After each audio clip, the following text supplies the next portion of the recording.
reasons no one knows, it began with the wind. On August 28, 1956, the wind was westerly. Trinity Bay, Newfoundland, was placid, calm, but the wind was westerly.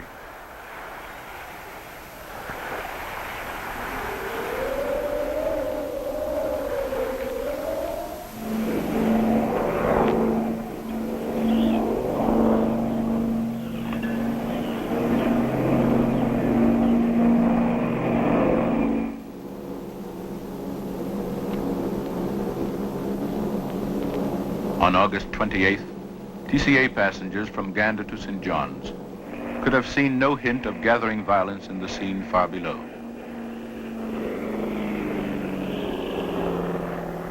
There was only a playful offshore wind, but sweeping out into the Atlantic, that gentle westerly wind caused an impulse of decision in the mind of a living being. Globicephala melena, the pothead whale, turned his head into the wind toward Trinity Bay in search of squid. It was a fateful decision. At that moment, the whales became entangled in unexpected ways with different persons and places and things.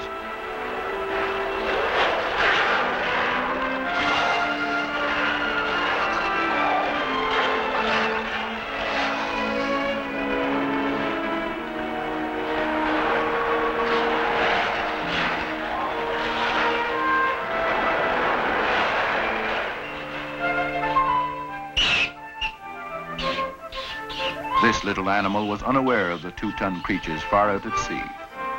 She knew nothing of the pothead's decision and its consequences, but she was part of them.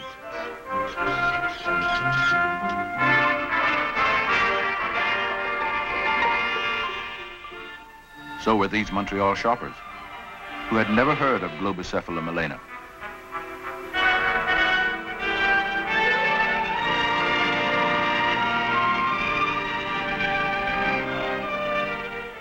Some 3,000 miles away in southern Saskatchewan, these wild creatures may have been aware in some dim way that theirs was a vanishing race. But they sensed nothing of the thread linking them to Trinity Bay.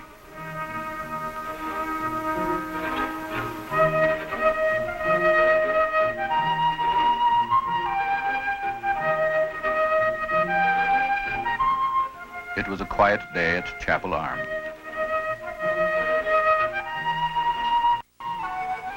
Willie, are you catching some big ones?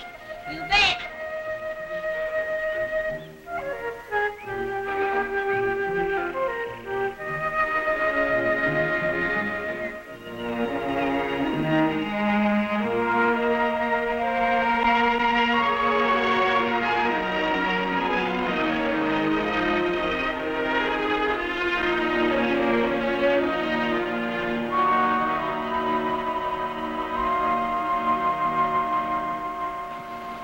That's a big one.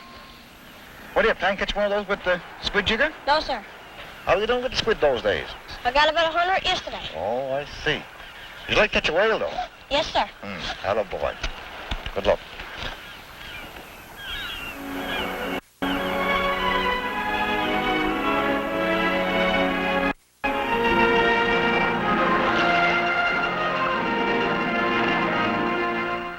By this time, the potheads were entering Trinity Bay.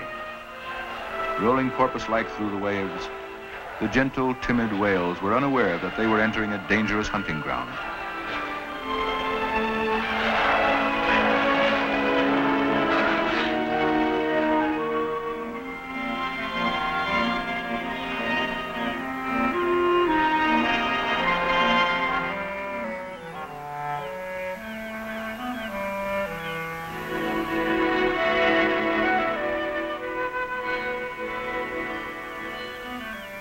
Out of Dildo go the hunters, on whaling boats with names like Arctic Venture, Arctic Skipper, Arctic Matthew, out into the vast expanse of Trinity Bay.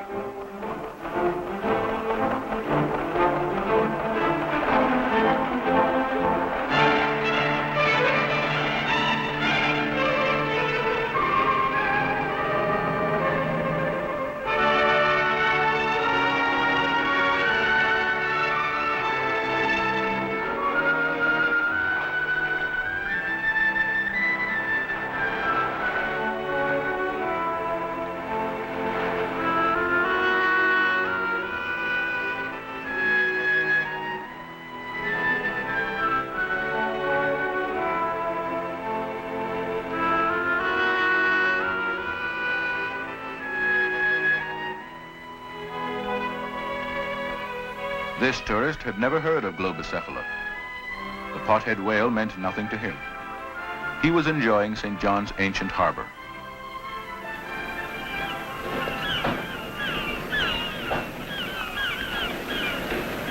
Fred Davis. Yes. Story. Provincial Fisheries. I met you in Ottawa. Well, that's right, of course. Colin's story. You're just the man to put me in touch with some good fishing down here. Could be. Film board business? Oh, no, not with this. I was hoping to get a shot of your famous Marconi Signal Hill, but I wasn't sure which one it was. There you are. Help yourself. The big one? That's it. If you want to see some fantastic fishing, why don't you come along with me? Where to? Trinity Bay. It's about 3 hours drive from here. I was leaving very shortly. Say it's really fantastic fishing? Yes, we round them up. Round them up? How come? I can't guarantee you anything. We drive 2-3 times a week, sometimes every day. Drive, round up? You sure you're talking about fishing now and not cowboys or something? Well, why don't you come along and see? Okay. This wouldn't be a gag you like to play on mainlanders, would it? No, this is what you call fur fishing. Fur fishing? Drive, round up. It's getting more complicated all the time. I'll play along with it, though, just to see if you can deliver.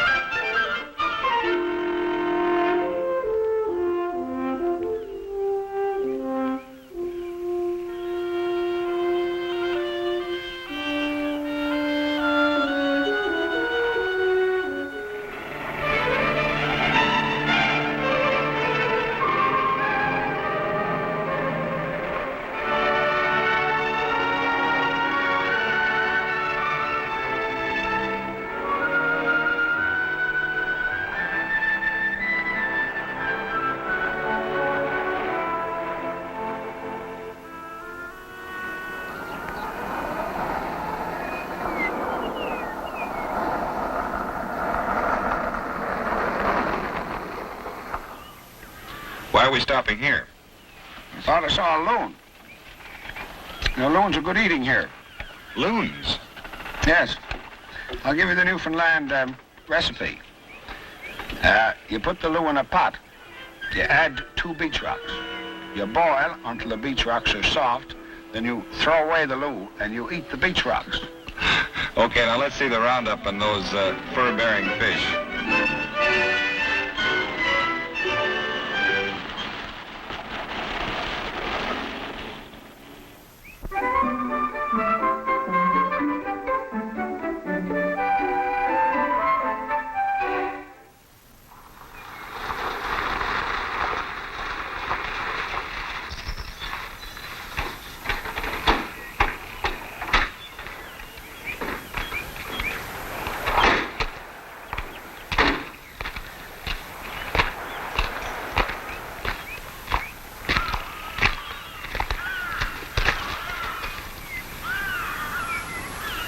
Fur farmers? Looks more like some sort of fish plant to me. We could use a little more meat. Oh, where's the fishery man now? Hello, Collins. Hello, Wayne. This is Fred Davis. How do you do? Shepherd, manager of the, you tell him. Newfoundland Fur Farmers Feed Cooperative Society Limited. Oh, yes? This is Captain Ivor Iverson, a famous fur fisherman around these parts. How you do, sir? Fur fisherman? Wales. Oh. I was hoping to show my friend here the roundup. I don't know if you came at a very good time. We haven't sighted the pothead nowadays. All 3 whaleboats scouting now.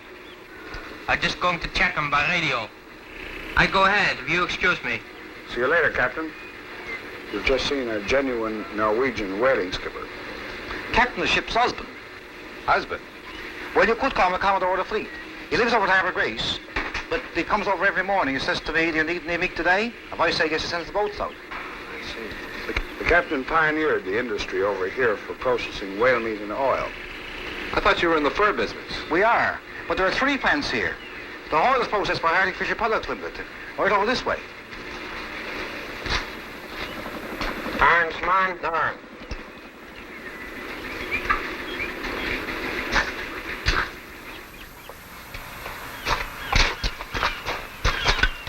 store the edible oil. It's processed from the fat from the body of the whale. It's a very valuable product. But they also process oil from the whale's egg, which in Renadon's worth about $1,000 a barrel. $1,000 a barrel? That's right. It's a very fine oil. It's used for aircraft instruments and watches, and it flows like water at 40 below zero. Well, how many barrels of that would you sell in a year? One. But we're after richer stuff. Over to the plant and I'll show you. Colin, what was that iron smarn business?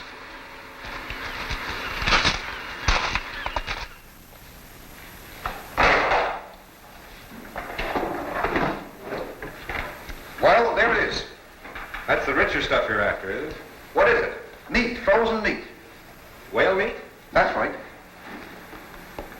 How much of this would you sell in a year? Well, this is a new venture. It's experimental here. But I'm hoping to sell 3 million pounds this year. What, for food? Yes. Last year the boys were a bit worried about it. But this year they're using up to 50% in their diet. 50%? Well, how would you serve it? Well, we do all the processing here ourselves. We grind the meat here, drops down here up to this conveyor and into the mixer. We also add fish, cereal. Sometimes we add vitamins and powdered milk. Oh, I see. But we're planning on grinding up the whole whale. Bone now. We plan on using everything.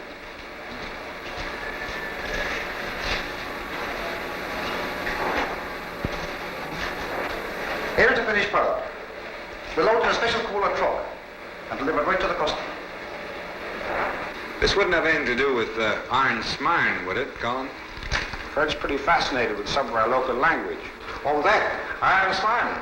Well, the chap says Iron Smarn, he means that you got another one this morning. And what'd you answer, Narn? No, it means neither one.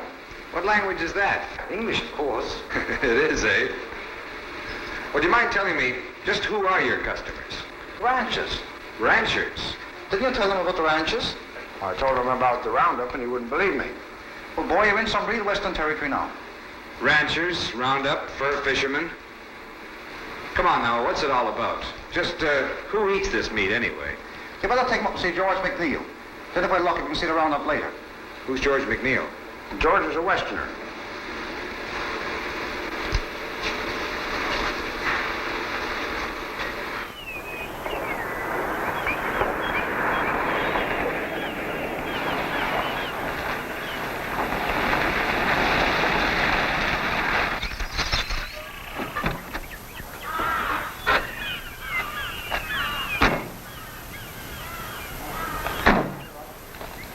Hello, Carl.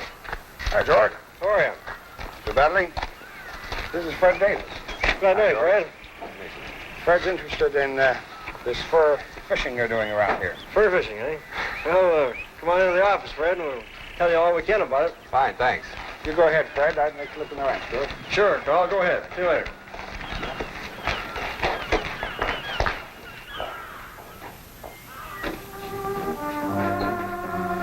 Sit down, Fred, sit down. Yes, I suppose you could call it fur fishing, all right. Well, then you're a mink rancher, George. Yes, that's They tell right. me that you're a Westerner. Yes, in fact, from the Capel Valley, Fort Capel. Oh, we worked out there last summer. Is that right, Fred? Well, that surely is a beautiful place. Yes. Yes, sir, we flew our mink in from the west to Newfoundland, 3,500 air miles, with 1,350 packed right in the aircraft from the tail to the cockpit. This was the first time in North America that a complete herd of mink were flown across country. Oh. The biggest gamble of the whole venture was the fact that they were all bred females. I thought I'd heard that it was a bad thing to disturb the mink during breeding season. Yes, it is. Fred, as a matter of fact, prior to our move, we inquired from the experts as to what we could expect, and they told us that possibly we would have low production down here after the air trip. Why would you be willing to take such a big gamble and move them all that distance? Well, there are actually a number of reasons for the move, Fred. I think two of the most important ones is the fact that the climate down here is very cool and very damp. And this produces good fur and also gives us lots of sheen on the mink. Mm-hmm. And, of course, back west, horses are getting scarce. Farm horses are depleted due to the fact that the mechanized machinery. Sure. And the wild horses, of course, are gone. You actually used wild horses for feed then, did you? Oh, yes. We used to go out and bring them in ourselves and process them and freeze them and put up our own feed on our own farms. Is it much easier down here? Oh, yes. The mixed feed truck drives in daily and delivers our feed to us, and in fact, it's a real gentleman's way of ranching. So you traded wild horses for whales, eh? Yes, that's right, Fred, although we have many new problems there, too. Is the mink a very delicate animal? Yes, it is. It has a very small digestive system, and the least bit of tainted food will put the mink off its feet for several days. And, of course, then it takes several more days to get it back on its feet again. Well, so far, how have the mink been turning out on this new bill of fare? Very well, Fred. We had a Hudson Bay report on our Newfoundland mink this past winter, and they compare with the best quality that's produced on the mainland. This is due to the fact mainly of the heavy fur and the sheen. There's lots of sheen on our Newfoundland mink. Yes, I guess the sheen does make a difference. Yes, it does, Fred, and we have all the colors. If you want to see how the mink are growing on the pothead ration, why, come out to the shed and have a look for yourself. Fine.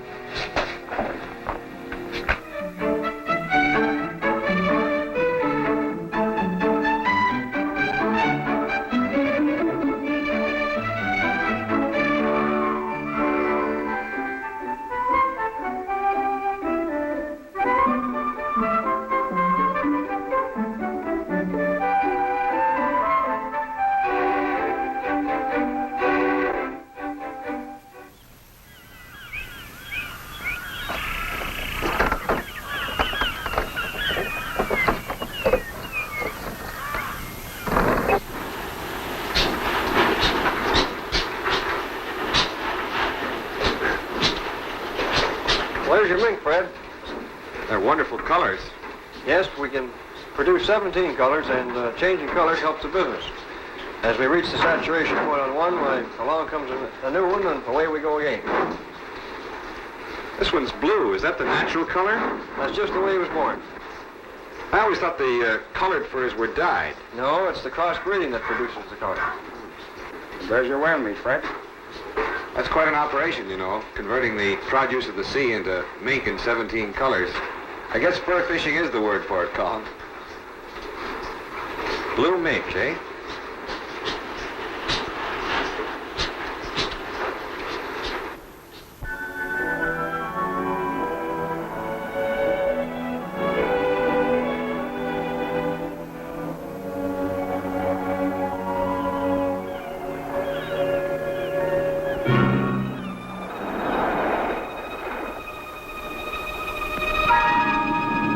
Skipper, potheads off, starboard.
The pothead!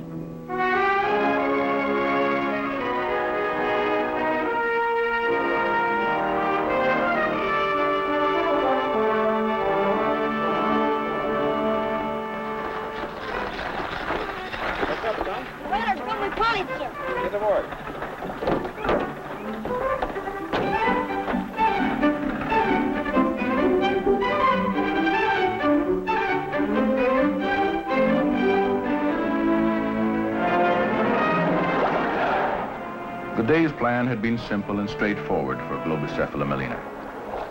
Explore with a band of males, females, and calves. Harvest the squid in Trinity Bay, rejoin the main herd. But this was August the 28th.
And the whaling boats don't do the actual killing. No, that's the fisherman's job. In those small boats? Yes, this technique is probably as old as the history of Newfoundland. Probably introduced from Europe hundreds of years ago. Do they do this all the time? No, they fish cod and salmon, lobsters. But whales are a great help. They may stand to make $50 a man out of a big drive like this. Who pays them? Nowadays, Mink. But they're cornering them now.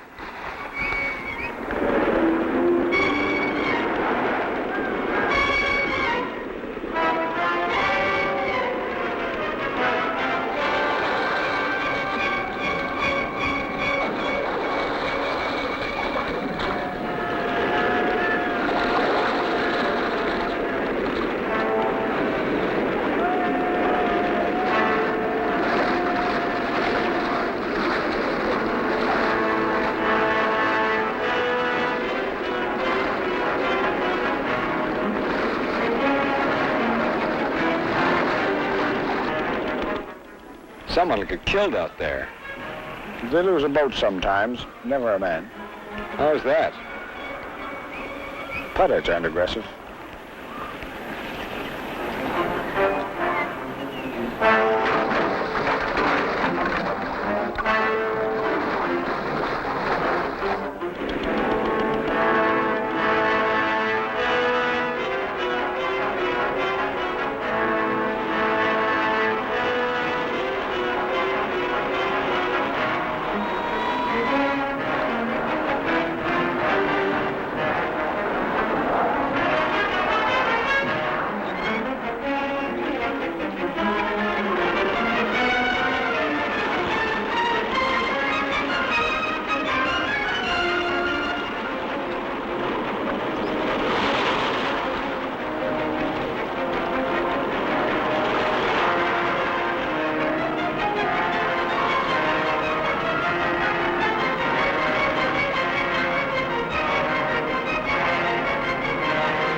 Now's your chance.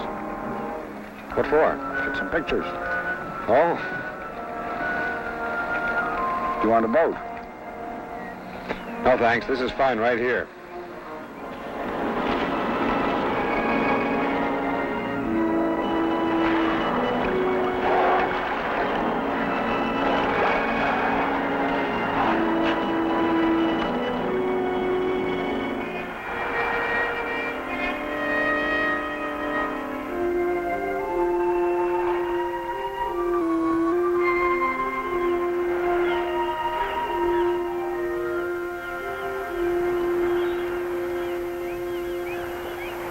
This happen often, Colin?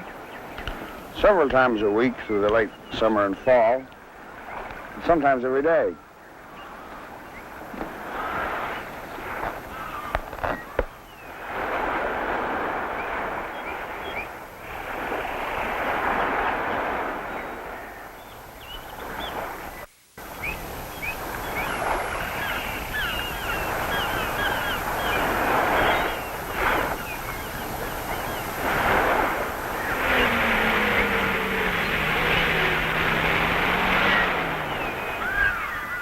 What's going on over here?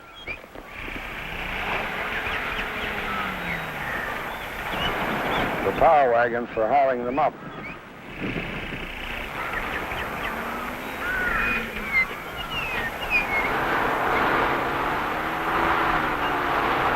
Someone has spoken of the moment of truth. Here on Trinity Bay was such a moment. Survival. One life for another. Squid becomes food for the warm-blooded whale. Whale serves the purposes of man.